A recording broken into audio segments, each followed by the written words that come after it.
Es una palabra utilizada de muchas maneras y de muchas formas. Por ejemplo, de pronto sufre abandono una mujer o un hombre que su pareja lo dejó y se fue de casa. Un niño sufre abandono cuando su padre o su madre o ambos lo dejan y queda allí, con su corazón quebrado, con su alma rota.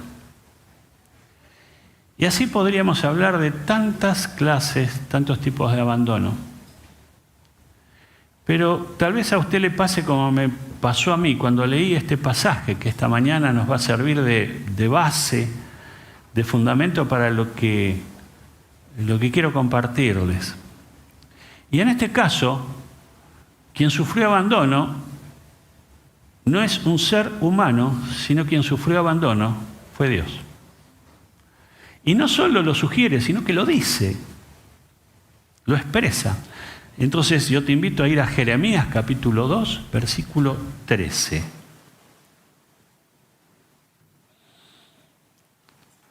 Jeremías capítulo 2, versículo 13.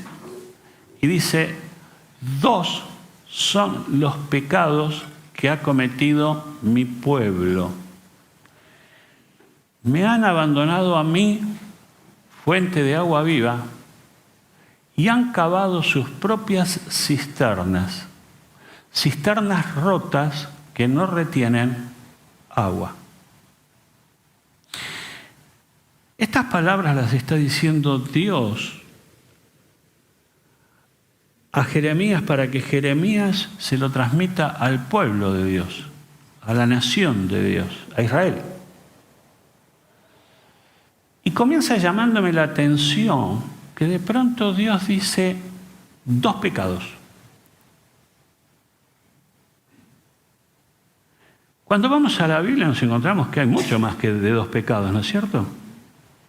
Un listado bastante grande de pecados. Pero de pronto Dios dice, tengo 2 pecados que cometió mi pueblo. Y esto me hizo pensar, y a lo mejor a vos también, no sé. ¿Y los otros dónde están, los otros pecados? Vamos a ver cuáles eran los 2, que es justamente el tema del pasaje leído. Pero ¿y dónde está el pecado de la mentira, de la idolatría? ¿Dónde está el pecado del orgullo, de la soberbia, de la altanería? ¿Dónde están esos pecados? No están. Pareciera como que Dios los saltea y se concentra en 2. Y si bien el pasaje no lo dice, desde el punto de vista hermenéutico uno no puede decir lo que la Biblia no dice, pero a mí me hace sospechar que esto no fue un olvido de Dios, que no es que Dios de pronto se distrajo y dijo 2 como podría haber dicho 20 o 30. No, 2. Y va a decir cuáles son los 2. ¿Por qué 2? Y sospecho porque tal vez estos 2 pecados que Dios va a hablar es la madre de los pecados.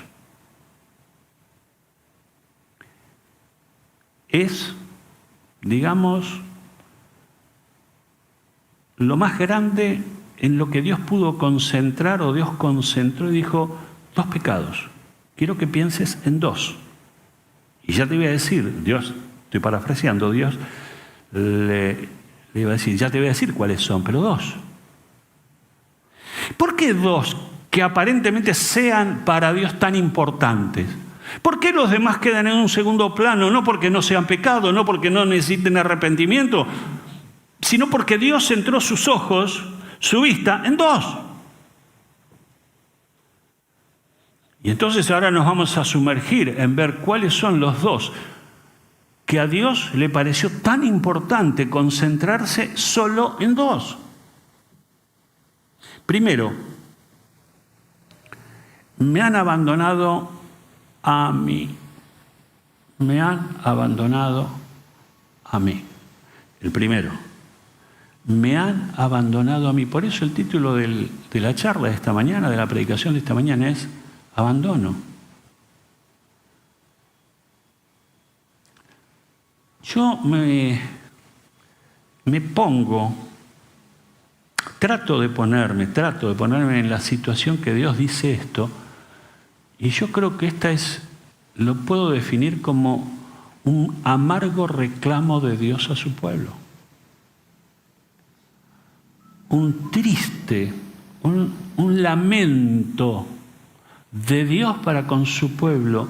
Me has abandonado. Me has abandonado. Yo no sé cuántos de los que estamos aquí en esta mañana podemos recordar o pensar en una época en la cual nosotros abandonamos a Dios. Yo recuerdo pasajes de mi vida. Cuando uno abandona a Dios, no es un hecho automático, no se abandona a Dios de un minuto al otro. El abandono es, digamos, como pasos sucesivos hasta llegar a la situación de haber abandonado. No es automático, sino que de pronto es como un proceso, paso a paso. Hay un pasaje en la Biblia, en Hebreos 2:1, que un poco nos hacen la advertencia. Por eso dice, es necesario que prestemos más atención a lo que hemos oído, no sea que perdamos el rumbo. En otra versión dice, no sea que nos deslicemos. Deslizarse tampoco es un hecho inmediato, no es algo rápido. El deslizamiento es algo lento. Un día un poquito, otro día otro poquito, y de pronto me voy deslizando. Nunca voy a olvidar una anécdota que me pasó en Mar del Plata. A mí me gusta la pesca. Y una de las cosas que pasa con un pescador es que quiere pescar. Es sencillo. Y había encontrado un lugar en una de las escolleras de la Perla donde aparentemente había un pozo y ahí salían unas corvinas hermosas. Pero tenía un problema ese lugar, que no tenía escalera para bajar, sino que era en pendiente. Y entonces yo iba con la caña de pescar en la mano derecha, con la caja de pesca en la mano izquierda. Bajé un día espléndido, hermoso, y me puse a pescar. Y de pronto se oscureció. Esas tormentas repentinas de mar. Se oscureció. Los pescadores más cautos que yo se empezaron a ir, desarmaron y se fueron. Quedé yo con otro hombre en ese espigón. 2 inconscientes. Y no solo que se encapotó el cielo, empezó a llover y empezó a caer piedra. Entonces yo no sabía si agarrar la caña, si cubrirme con la caja a la cabeza para que una piedra no me desmayara, pero ahí estaba. Y el asunto que era inminente, que había que irse. Mi familia estaba en el auto arriba, en el estacionamiento de ese lugar, esperando. Quiero decirles que ninguno de mis hijos hizo nada por mí.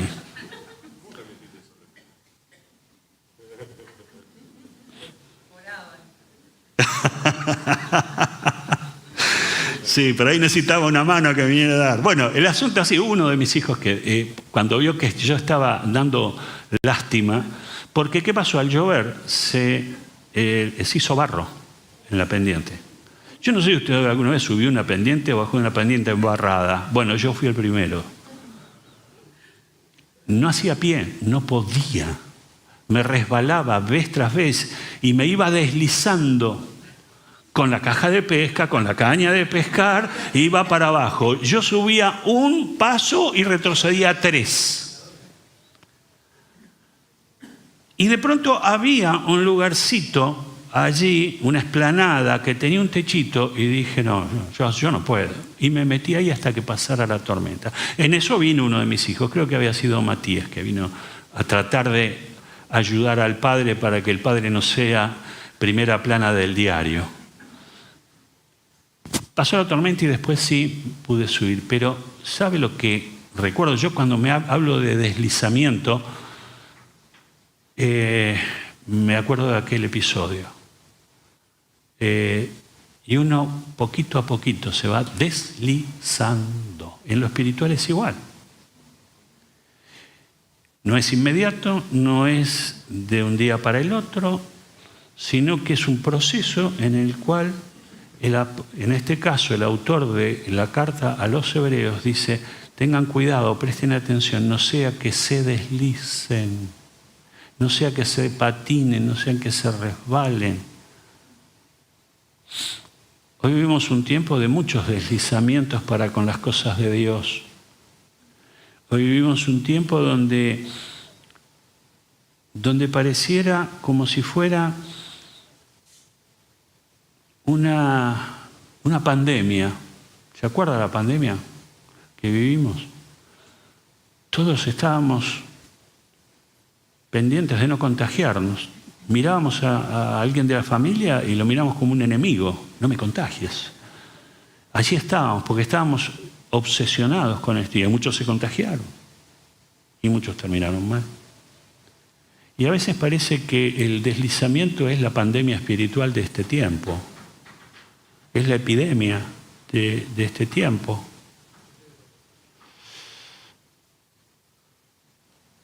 Presten atención, no sea que nos desviemos. Y dice, en este primer punto, cuando el Señor le reclama, dice, ustedes me han abandonado, ustedes me abandonaron a mí que soy la fuente de agua viva. ¿Les suena esta frase, fuente de agua viva? ¿Se acuerda quién usaba mucho esta figura de ser una fuente de agua viva? Jesús. Jesús tomó esta frase profética que pronunció Jeremías de parte de Dios y le transmitió al pueblo, y Dios le dice, miren que yo soy fuente de agua viva, y luego viene Jesús bastantes años adelante de este tiempo, y él mismo se declara, Juan 4, versículo 13 y 14, y dice, todo el que beba de esta agua, Jesús está hablando, ¿y saben a quién le habla? A la mujer samaritana. ¿Sabe dónde le dijo esta palabra? En un pozo de agua, donde la mujer diariamente iba a buscar agua, porque había un pozo, una cisterna. Y allí estaba Jesús. Yo ya he hablado acerca del tema entre los judíos y los samaritanos, pero aquí ya se produce un impacto tremendo, porque la mujer queda impactada porque Jesús, que era judío, le hablaba, cuando en ese tiempo ni se hablaban, no se trataban. Les he contado que incluso un judío que tenía que atravesar Samaria, no atravesaba Samaria, hacía un camino mucho más largo, pero hacía un rodeo para no ir por Samaria. Porque para el judío era tierra y gente maldita. Jesús de pronto va a Samaria, o pasa por Samaria. Y la mujer sale, o mejor dicho, Jesús llega, estaba la mujer sacando agua, y le dice, dame agua. La mujer se asombra, vos que sos judío me pedís agua, a mí que soy samaritana, sí. Y entonces de pronto Jesús toma la figura del agua para hablar de lo que él tenía para transmitir, de lo que él tenía para que los otros pudieran entender el mensaje del reino de Dios. Y entonces viene esta palabra, todo el que beba de esta agua. ¿Qué agua? No estaba hablando de agua física, no estaba hablando de agua biológica, estaba hablando del agua espiritual. Dice, todo el que beba de esta agua, del agua física, volverán a tener sed, le respondió Jesús. 14. Pero el que beba del agua que yo le daré, no volverá a tener sed jamás, sino que dentro de él esa agua se convertirá en un manantial del que brotará vida eterna. Gloria a Dios. Jesús dice, no te estoy hablando de esta agua, te estoy hablando del agua que yo te puedo dar. Y mi agua no es de acá abajo, es de allí arriba. Es del cielo. Es eterna. Salmo 107, 9. Nos dice, Dios apaga la sed del sediento y sacia con lo mejor al hambriento. Usted se va a encontrar que varias veces se utilizan combinados o de la mano el tema del hambre y de la sed y el hambre. Pero las dos están hablando de una necesidad que así como nuestro cuerpo tiene necesidad de beber y nuestro cuerpo tiene necesidad de alimento, así nosotros necesitamos de lo que viene de Dios, de lo que Dios tiene para mi vida. Salmo 63, 1. Oh Dios, tú eres mi Dios. Yo te busco intensamente. Mi alma tiene sed de ti. Todo mi ser te anhela. Cual tierra seca, sedienta y sin agua. Agua de vida. Agua que sacia. Solo el agua que viene de parte de Dios es aquella que llena el corazón. Juan 6, 35. Yo soy el pan de vida, declaró Jesús. El que a mí viene nunca pasará hambre, y el que en mí cree nunca más volverá a tener sed. Entonces de pronto Jesús está diciendo, está hablando, está compartiendo, está diciendo, yo soy el agua de vida. Yo soy la vida que ustedes necesitan. Yo he venido para que ustedes tengan vida, y vida en abundancia, la vida de Dios. El agua que sacia, el agua que calma la sed profunda, la que viene de Dios. Fuente de agua viva. El segundo, dijimos que el primero fue, me han abandonado, el primer reclamo. El segundo reclamo, el segundo pecado, dice, y han cavado sus propias cisternas rotas que no retienen agua. El segundo reclamo es hacia el pueblo de Dios. Ustedes cavaron cisternas propias. Me llamó mucho la atención este detalle, porque no está hablando de cisternas que vienen de Dios, que provee Dios, que es Dios, sino está hablando de lo que el hombre pone en lugar de Dios. O sea, lo que el hombre hace para llenar su vacío, para llenar su hambre, para llenar su necesidad.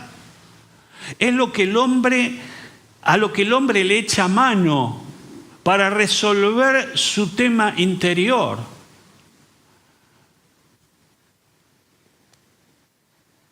Cavaron cisternas propias. La cisterna era un pozo que se realizaba, de ser posible y de mejor manera, en la misma peña, en la misma roca. Y era en ese pozo, era donde se juntaba el agua, se almacenaba el agua, y la gente o la familia iban a su cisterna a buscar agua. La cisterna tenía que tener una característica infaltable, y era que no perdiera agua, que no estuviera fisurada, que no estuviera quebrada, que no tuviera rajadura, porque si la tenía, el agua se perdía. Y entonces lo que se vertía adentro se terminaba escurriendo por las fisuras. Claro, esto era muy común para la gente de aquel tiempo, porque la gente tenía las cisternas que podrían ser hogareñas, o incluso una ciudad iba a una cisterna propia, una cisterna que alimentaba de agua a la ciudad, como la samaritana que iba al pozo. Pero Si lo traemos a nuestros días, ¿con qué lo puedo comparar? Y lo puedo comparar como cuando usted va a tomar agua. Vamos a suponer que usted va a tomar agua y no tiene vaso, no tiene recipiente. ¿Qué hace? Usted va a hacer esto. Va a hacer cuchara con su mano, con sus dos manos, para tratar de que sus manos sean el recipiente y usted pone agua allí. Yo creo que todos nosotros, y aun cuando éramos niños más, ¿no es cierto?, tomábamos agua y hacíamos esto, cucharita con la mano. Pero yo lo desafío que usted haga una prueba cuando vuelva a casa. Haga la prueba, ponga agua y trate de cerrar todo lo posible sus dedos, trate de apretar, cuestión de que esté lo más hermético posible. Ponga agua y fíjese cuánto le dura. Algunos más, otros menos, pero ¿sabe qué pasa? Alguna fisurita hay. Siempre alguna fisurita hay. El cierre no es perfecto. Y cuando usted pone agua en esta, con las manos en posición de cuchara, el agua tarde o temprano se escurrirá y desaparecerá. Por eso que en aquel tiempo la cisterna rota, la cisterna fisurada o el recoger agua en la mano nos pueden ser parientes, familiares, para entender lo que Dios está tratando de decir. Dios está diciendo, cuando tenemos una falla, cuando tenemos una fisura, el agua se nos va por allí, la bendición se nos va por allí.